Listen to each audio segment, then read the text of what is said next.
Olá, tudo bem com você? A graça e a paz do Senhor Jesus seja sobre tua vida, seja sobre sua casa e seja sobre você, onde quer que você esteja agora, o que quer que você esteja fazendo, que essa paz ela possa agora pairar sobre sua mente, sobre seu coração, tomar conta de toda a sua vida. Amém?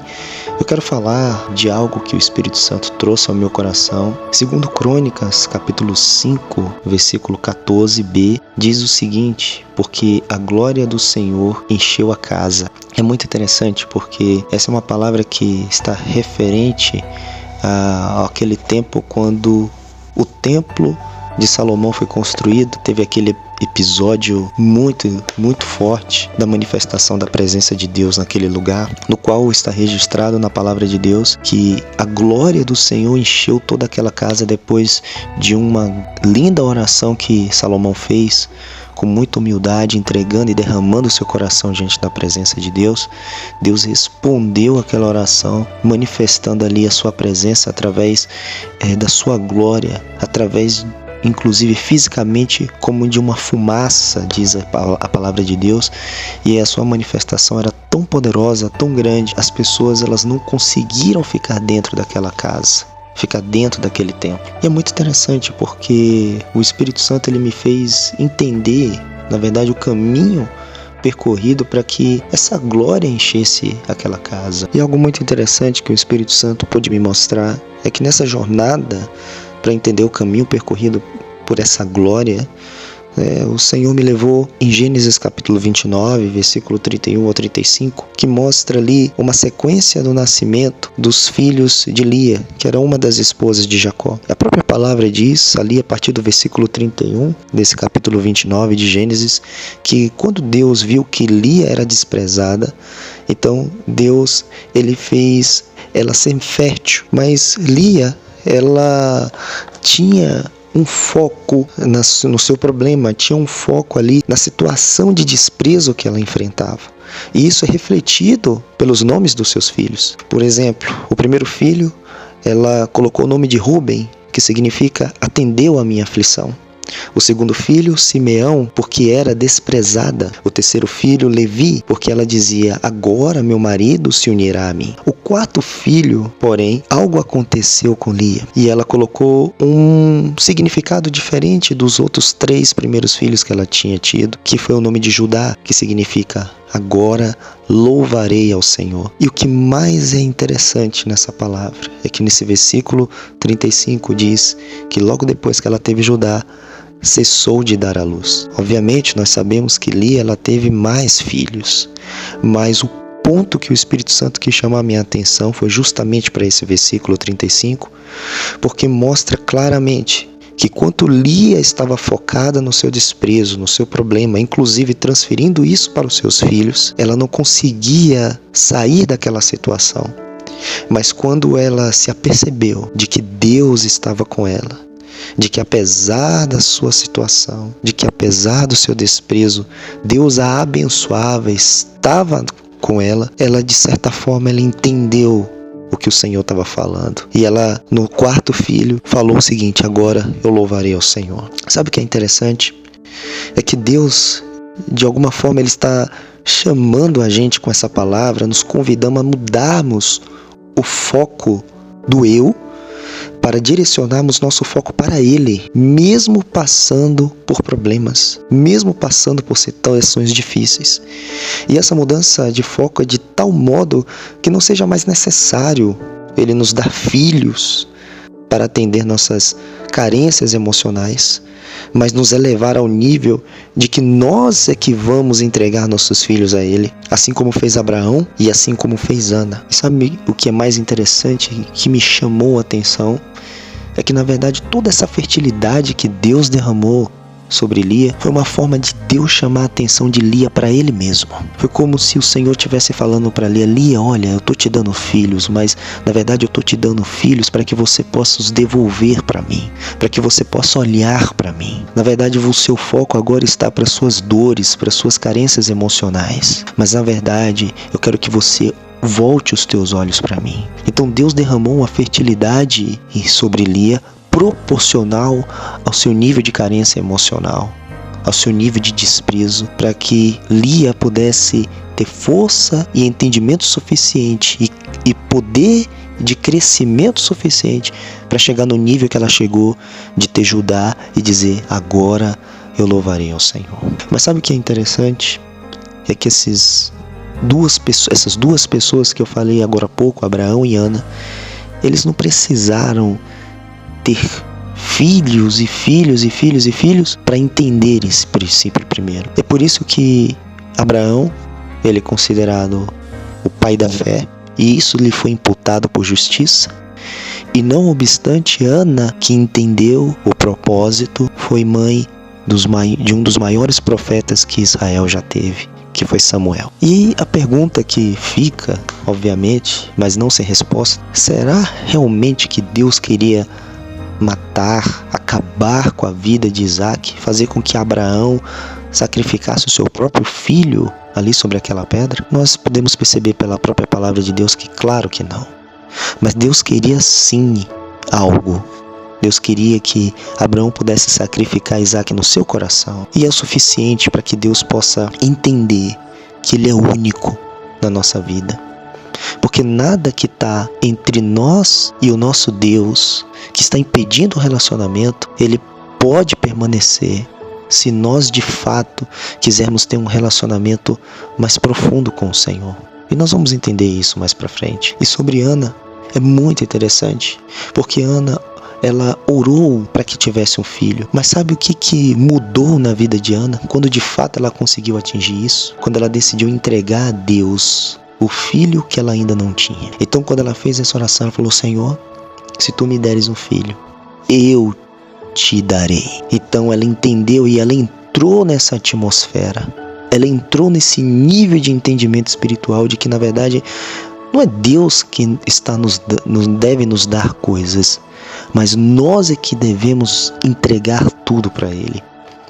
E ela o fez em seu coração, e isso foi o suficiente para Deus. A palavra de Deus, ela está repleta de sinais, de manifestações, de diretrizes para que a gente possa mudar o nosso foco das coisas daqui da terra e elevar os nossos olhos, o nosso coração para as coisas eternas, para as coisas do céu. Tirar o nosso foco das coisas terrenais e fixar nosso olhar nas coisas elevadas que vem de cima. Assim como está escrito no Salmo 121, eleva os meus olhos para os montes. Também está registrado em Colossenses 3, versículo 2 a 5, pensai nas coisas que são do alto. Abacuque 3, 19, está escrito que Ele nos faz andar em lugares altos. O profeta Eliseu estava com um moço, eles estavam cercados pelo exército inimigo de Israel.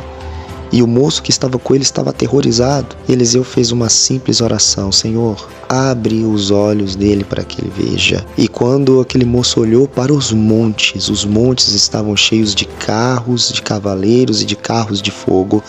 Isso está registrado no segundo livro dos Reis, capítulo 6, versículo 17. E é muito interessante que essa mudança de foco também é observada ali no livro do profeta Ageu. A dinâmica do tempo ali de Ageu é que cada pessoa estava voltada para os seus próprios interesses. Será que vemos algo parecido nos dias de hoje? Mas existiam consequências. E as consequências eram que as pessoas estavam voltadas nos próprios interesses, mas o cenário era que a casa de Deus, essa casa, esse templo, o qual no início dessa mensagem eu falei para vocês que tinha se enchido da glória de Deus, mas esse mesmo templo estava praticamente em ruínas. As pessoas não estavam mais com os seus corações voltados para Deus, mas estavam com seus corações, suas mentes e suas energias voltadas para os seus próprios interesses. As pessoas estavam ali, muitos voltados para o seu próprio trabalho, para a sua família, para os seus negócios. E são coisas lícitas. Não é pecado, mas o pecado se configura quando colocamos qualquer coisa acima do nosso Deus. A questão é o ajuste de prioridades quando nós temos um Deus que nós servimos e quando nós queremos de fato ter um relacionamento real com esse Deus. Naquele contexto, as pessoas que viviam e eram contemporâneas ali do profeta Ageu. A própria palavra diz, e você pode ler isso no próprio livro do profeta Ageu, que as pessoas elas comiam, mas não se fartavam. Elas bebiam, mas não dessedentavam a sua sede. E o que elas pegavam, elas não conseguiam reter, porque o saquetel estava furado. O profeta Ageu, ele exclamou dentro do seu coração profético, que está ali no capítulo 1, versículo 8, dizendo: aplicai os vossos corações aos vossos caminhos.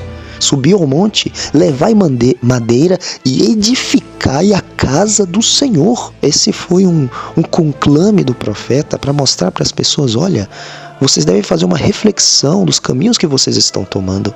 Será que a ordem de prioridades nas suas vidas está correta? Porque tudo que vocês estão fazendo não está adiantando de nada. Vocês comem, mas não se fartam. Vocês colhem, mas vocês não conseguem manter dentro da sua própria bolsa, porque está como um saquetel furado, porque a casa do Senhor está em ruínas, enquanto cada um de vocês está vivendo bem nas suas próprias casas. E é muito interessante que esse conclame, esse levante profético do profeta Ageu nesse tempo fez com que aquelas pessoas elas mudassem as suas ordens de prioridades. E elas começaram a colocar Deus, que estava ali em segundo, terceiro, quinto, 18º lugar. Elas pararam tudo o que elas estavam fazendo e elas começaram a colocar Deus em primeiro lugar novamente em suas vidas. E o interessante é que foi nesse contexto de quando as pessoas elas decidiram mudar as suas ordens de prioridades para olhar para Deus em primeiro lugar, deixar de olhar para as suas próprias vidas, deixar de olhar para o seu próprio ventre e focar os seus olhos para Ele, para o autor e consumador da fé. Foi nesse contexto em que foi promulgada e foi falada essa palavra que é bem famosa hoje, que diz o seguinte: minha é a prata e meu é o ouro, diz o Senhor dos Exércitos. A glória desta última casa será maior do que a da primeira, diz o Senhor dos Exércitos, e neste lugar darei a paz, diz o Senhor dos Exércitos. Algo importante a se fixar é o que significa a questão dos filhos, quando o Espírito Santo ele traz esse direcionamento para nós através das Escrituras sobre a importância dos filhos. Se nós observarmos, os filhos eles simbolizam, eles tipificam o nível máximo da expressão do amor na vida de um ser humano. Então, quando a Escritura ela traz a significância de pessoas, de homens e de mulheres que entregaram seus filhos para Deus, assim como foi falado ali em Abraão, sobre Abraão, assim como foi dado o exemplo de Ana, significa o seguinte: é uma mensagem que nós estamos passando para Deus. Não somente uma mensagem, mas é uma declaração explícita para o Criador do Universo, para Jesus, para o Pai, para o Filho, para o Espírito Santo e para todas as testemunhas no ambiente do mundo espiritual, de que nós estamos declarando, estamos externalizando que nós amamos a Deus acima de todas as coisas. É uma expressão máxima de amor. É como se nós estivéssemos dizendo para Deus o seguinte: Pai, o Senhor é a pessoa mais importante na minha vida. Eu entrego o que eu mais amo, o que eu mais admiro para o Senhor. É claro que essa entrega é uma entrega em nível de alma, uma entrega em nível de coração, assim como foi falado logo atrás. Não é que Deus ele quer matar os filhos, muito pelo contrário, Ele quer te prosperar, te dar filhos. Filhos são herança do Senhor, diz a palavra do Senhor. Mas uma expressão de amor para Deus é quando nós entregamos os nossos filhos, o nosso coração, quando nós entregamos para Deus aquilo que é mais significativo, aquilo que a gente mais ama. Nós falamos há pouco sobre o contexto da época do profeta Ageu e que esse templo, o qual foi enchido por essa glória de Deus, já havia sido construído. Mas existia um tempo antes desse templo ser construído, que nós conhecemos, que foi o tempo de um homem chamado Davi. Com certeza você já conhece ou já ouviu falar. Davi ele fez algo muito interessante que marcou a palavra de Deus e que marcou os profetas. É importante a gente saber que Davi ele designa 288 cantores proféticos e 4.000 músicos que ministraram, adoraram ao Senhor continuamente, conforme seus turnos. A esse modelo de adoração foi chamado e conhecido até hoje como Tabernáculo de Davi. O que esse modelo ele fazia? Na verdade, era um modelo de oração e louvor ininterruptos ao Senhor. Davi ele foi envolvido, por esse ambiente de adoração. Logo depois que ele cria, ele designa esses cantores, designa 4.000 músicos, e ali no turno de 24 horas por 7. Havia oração e intercessão ininterruptos diante da presença do Senhor, diante da arca do Senhor. Envolvido por esse ambiente de adoração, ele sente algo no coração. Ele sente no coração de edificar uma casa para Deus. E isso é muito interessante porque ele tem esse desejo, mas logo depois ele recebe a mensagem pelo profeta Natan de que não vai ser ele que vai edificar essa casa, mas seria o seu filho Salomão. Essa atitude de Davi começou a carregar o ambiente espiritual. Então imagina os anos de oração, a adoração pelo modelo do tabernáculo de Davi. Aqueles cantores proféticos, aqueles milhares de músicos, fazendo turnos e turnos de orações 24 horas, 7 dias por semana, de maneira ininterrupta. Isso provocou algo no mundo espiritual.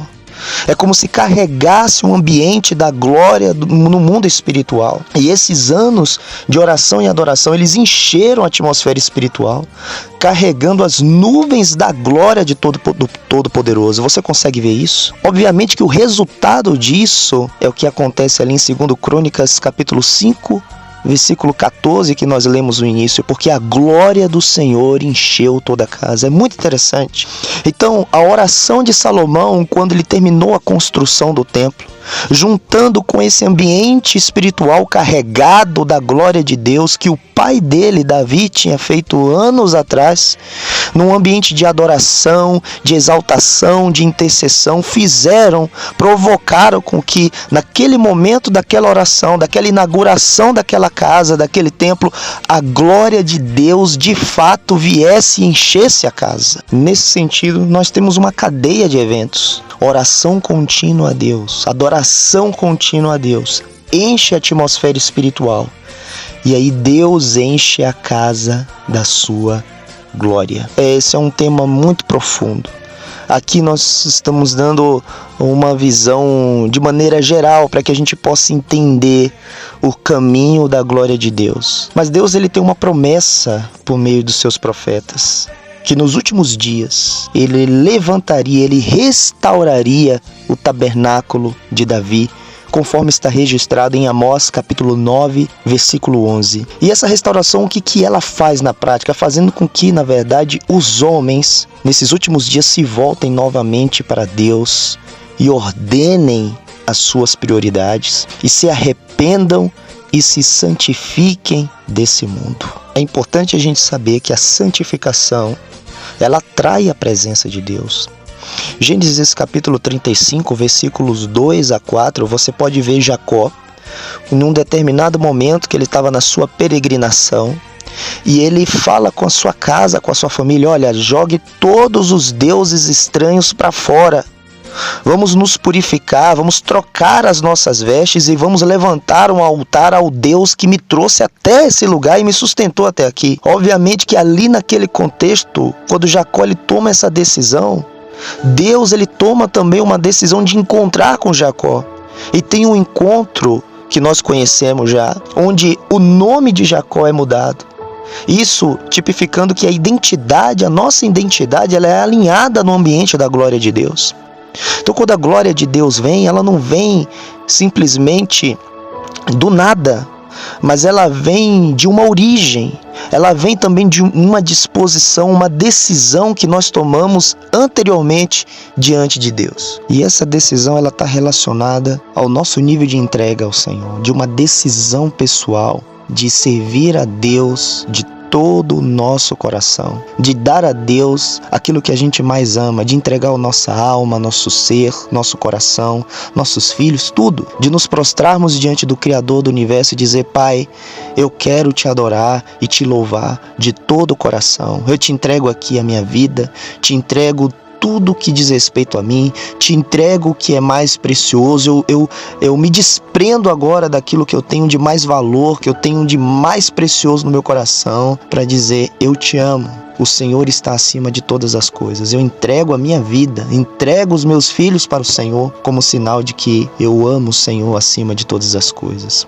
Queridos, eu sei que essa palavra é um pouquinho mais profunda. Talvez você tenha ficado com algumas lacunas na sua mente, no seu coração, mas não se preocupe. Ao longo de outras palavras, outras mensagens, você vai conseguir entender o caminho da glória de Deus para o homem. Então, hoje, o importante é que a gente possa entender o seguinte: aquela glória que encheu aquele templo, quando Salomão ele fez aquela oração, ela veio de uma origem. Ela veio de uma origem de um homem que decidiu adorar a Deus com toda a sua força, todo o seu entendimento, entregar a Deus o melhor. E obviamente, quando a gente toma uma decisão dessa, é claro que Deus corresponde, entregando também a sua glória, entregando o seu filho, entregando o melhor dele. Hoje, o que deve ser firmado na nossa mente é que a santificação atrai a presença de Deus. Um tempo de oração, de adoração ininterrupto, carrega um ambiente espiritual, a atmosfera espiritual. E se a santificação atrai a glória de Deus, a glória de Deus, ela vem e ela muda a nossa identidade. Ela trabalha no nosso interior e ela nos transforma e nós somos fortalecidos, nós somos renovados, a nossa comunhão com Deus, ela é fortalecida. Hoje, essa palavra ela foi um pouquinho mais longa do que normalmente a gente posta aqui no canal, mas eu espero que você tenha sido edificado. Se você ficou até o final, louvado seja o nome do Senhor por isso. Medite em cada versículo, em cada trecho que eu falei. Pegue um tempo para que você possa ruminar esse conhecimento, para que você possa orar diante de Deus e até verificar realmente se tudo que eu estou falando aqui condiz com o que está nas Escrituras. Amém? Seja muito bem-vindo, que o Senhor Jesus te abençoe e te guarde, faça resplandecer o seu rosto sobre ti e te dê a paz, desde agora para todo sempre. Amém.